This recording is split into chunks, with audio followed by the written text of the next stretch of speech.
What's going on, everyone? So game one of this NBA Finals was rather boring. It just looked like a college team playing a freshman team, and it looked like the Denver Nuggets were going to win this series in 4 or 5. Now, this very well can be the case still, right? It could have just been a bad game. Denver didn't play very well, right? There are three main guys shot terribly, and Miami shot 50% from three. They were like, 17 to 34? So that could have been a thing. It could just have been an outlier type of game. You know, Denver goes into Miami and smacks them two straight and then comes out and closes and gentleman sweeps them. That is still a possibility and maybe is boring.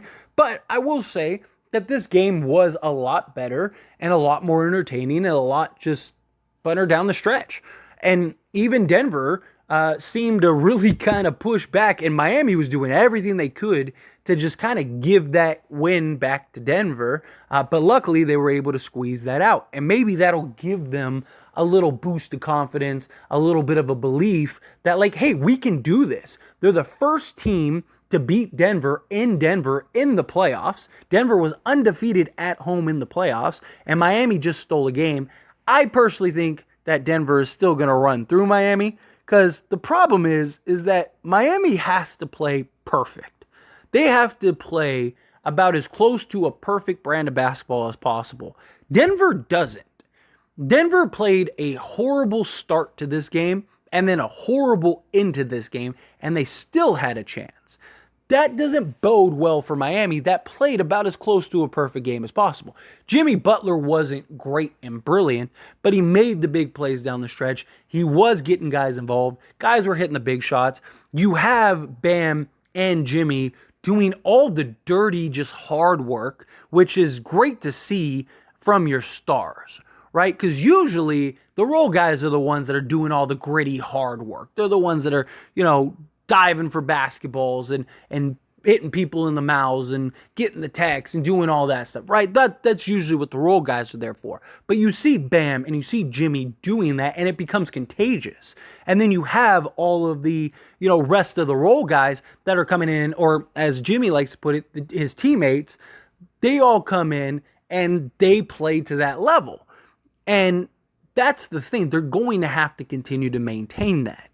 I just think Denver doesn't have to be perfect, and they are able to score so much more efficiently, right? So much more efficiently than Miami. If Miami's literally going to live and die by the three this series. If Miami shoots 50% from three all series long, they might actually have a chance to win it. It still doesn't mean that they will, but they'll have a real shot at winning it. They could at least force a game 7 or something. And then once you get to game 7, who knows? Anything could happen, right? Miami just shoots the lights out and there's nothing you can do. Miami is evolved into the Warriors of the East. Jack up a bunch of threes, high volume threes. You have your kind of undersized center that is like your defensive anchor and playmaker in a lot of ways. And then you got, that main star that does a little bit of everything, right? Now, Jimmy Butler isn't Steph Curry, but you get my point, right? Jimmy Butler is the guy that's doing a little bit of everything and is the big kind of marquee guy. Where Denver, they aren't. The beauty for Miami is that Denver isn't good defensively, right? They're just not very good defensively. And Jokic is a big liability defensively. He's great at basically everything except for defense. And Denver has to hide them a lot. And because of them having to hide him, it puts a lot on Aaron Gordon. And so you see Miami have the ability to where they're able to score at ease at times. But they don't have a good enough offensive scheme outside of just jacking up a bunch of threes to really make Denver pay, right? Like, that was the thing with the Lakers series, is the Lakers and Denver matched up well. Lakers had the defense, which Miami has played great defense, especially in spots. They've had some great spots defensively where they've been very good. But the idea was the Lakers have the defense and they have the guys that can just go get a bucket, when Denver tries to hide Jokic. And in a lot of ways they did. Lakers scored pretty easily at times. The problem is they just couldn't stop Denver. And Denver just executed down the stretch. I mean, every game in the Lakers series was super close and super tight. I mean, 3 of the 4 games were decided by like less than 20 points total, right? I think it was like 17 points total or something like that. Might even been less than that. But you're talking about essentially a series that came down to like a possession or two every single game, where so far it's kind of been 2 blowouts, right? You had Denver, who just basically ran through Miami like they might as well not even been there. And then you had Miami, who basically kind of blew them out and pulled away at the end. But Denver was able to make it close late, but it wasn't as close late, right? If it wasn't for those just them jacking up threes and hitting some great big threes, which Denver's hit a lot of just great shots in these playoffs, man. They've hit some shots. Jokic, too, man. Jokic makes some of the just wildest shots I think I've ever seen. And he just keeps hitting them. So, you got to credit him.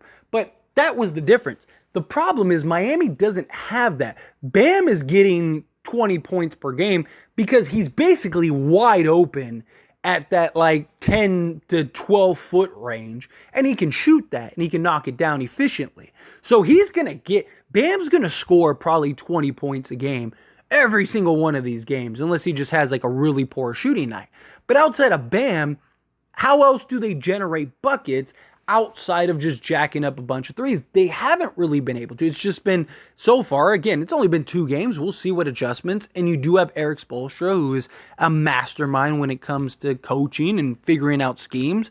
And you have a team in Miami that believes now. See, like, Denver messed up because if they would have went up 2-0, I think this would have been done quickly. I do. I think that they would have won at worst in 5. Now, I think the series could very well go 6, maybe 7 games, right? Because Miami's going to very likely win at least one of them in Miami. At least one in Miami. So then you're at least at 6 games at that point. And, if Miami can win another one, then all of a sudden, you got a game 7. Now, Denver cannot fall behind 3-1, so Denver has to win one of these 2 games.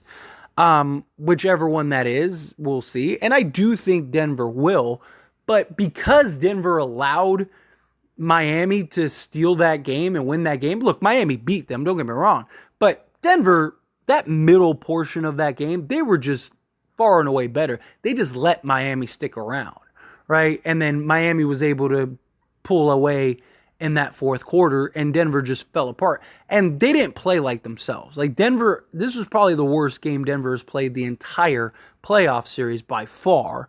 And the stretches in which Miami was able to go on runs and Denver was on droughts, they hadn't done all playoffs. So that's going to be interesting to see. I mean, credit Miami and credit their defense, but also how much of it was just Denver just not making shots and not executing properly. That happens as well. But because of that, you gave Miami a belief that like, okay, well, we beat them in Denver and no one else has been able to beat them in Denver.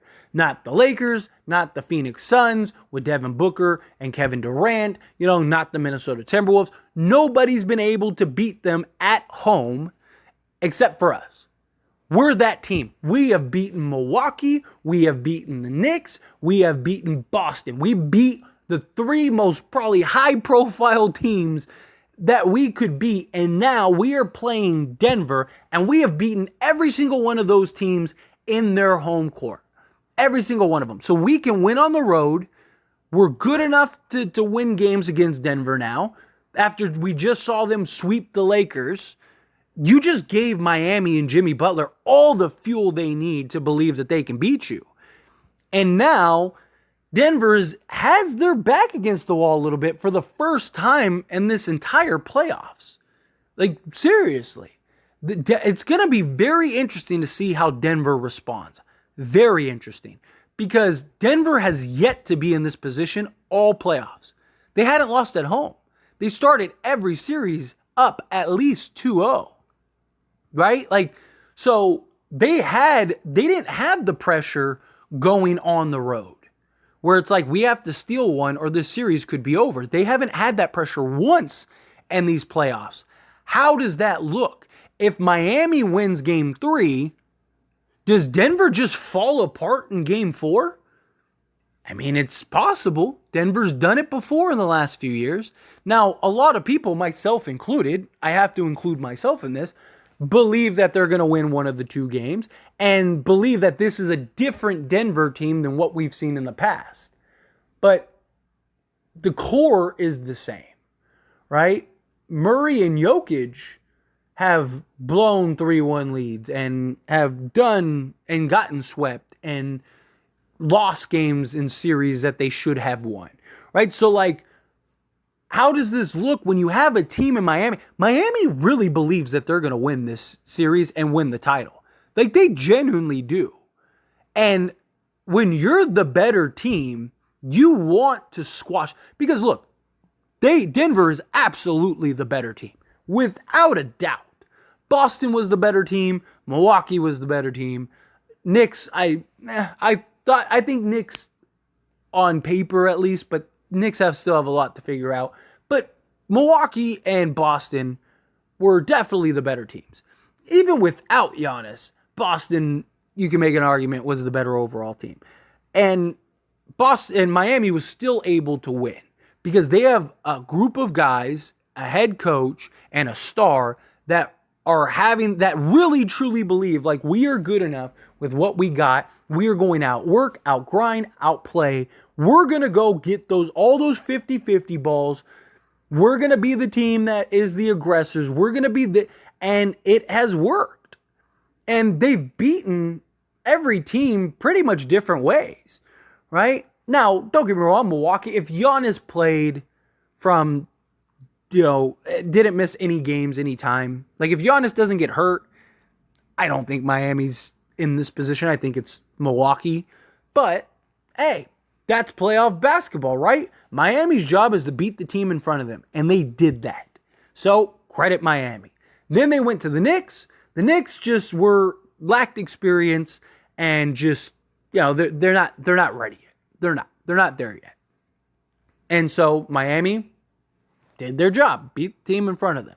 And then they played Boston, and they ran zone, and Boston basically couldn't figure out how to break a zone, which is really odd because it's the NBA, and the reason teams don't run zone is because it's so easy to disrupt a zone.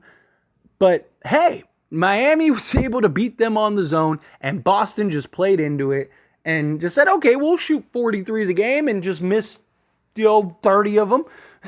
Like, it just made zero sense. But hey, again, Miami's job is to beat the team in front of them, and they did. And now, in Denver, I don't believe that they have really figured out Denver like they did the other teams. I just think that Miami got the win because they played better this game, right? They started and finished the game better. They did. And they went on their runs, and they deserve credit for that. It's going to be game 3. It's going to be very telling, right? For both teams. How does Miami come out, and do they, feed into this momentum? And Denver, do you start seeing the cracks of Denver? That's going to be very fascinating. And I'm excited because this is a series. Look, I don't have a dog in the fight regardless. If you're familiar with this channel, familiar with me, I'm a Laker fan. So Lakers were out. So I want Jimmy Butler. I said before anything, when the Lakers lost, I was like, I want Jimmy Butler to win the championship. I just think Denver's too good, and I don't think they're going to be able to. But I'm rooting for Jimmy Buckets. Jimmy Buckets wins a championship. I am all for that. I would love that. But it's going to be interesting. It really is. And I just want a good series. As a basketball fan, I just want a good series. I am a basketball fan. I love the game of basketball. I live, sleep, eat, breathe the game of basketball. I'm trying to make a living on the game of basketball. So believe me, I just want a good series. And now it is officially looking like it's a good series. But I think game 3 will tell us a lot. If Miami just gets ran through again, then this is probably over in 5. then it was like, okay, it was just Denver. They had a bad game. It happens. Good job, Miami, for capitalizing. This series is over. But if Miami comes out and they punch Denver in the mouth and they win that game, all of a sudden it's like, whoo, because I wouldn't be shocked if Miami goes up 3-1 at all. I wouldn't be shocked if Miami ends up, or if Denver just falls apart in game 4. I just wouldn't. But anyway, as always, this is a discussion, so I pass the question on you. Let me know your thoughts and opinions down in the comments below. What do you think? You excited for the series? You impressed by Miami? Do you think now it was just one of those games? Denver just bad game. They'll bounce back. However you feel, whatever your thoughts are, let me know. Love to hear it.